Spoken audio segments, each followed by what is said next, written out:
Hi అండి అందరికీ. సోరకాయ పకోడీని ఏ విధంగా ప్రిపేర్ చేసుకోవాలో ఇప్పుడు మనం ప్రాసెస్ని చూద్దాము. ఒక బౌల్లోకి సోరకాయ తురుముని తీసుకోవాలి.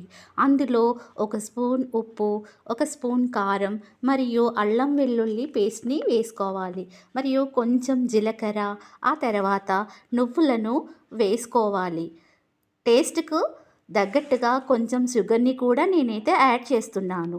ఆ తర్వాత ఉల్లిపాయ ముక్కలు మరియు కొత్తిమీరను వేసి ఈ విధంగా కలుపుకోవాలి. ఆ తర్వాత దీనికి తగినంత బియ్యం పిండిని యాడ్ చేసుకొని మరొకసారి ఈ విధంగా కలుపుకోవాలి.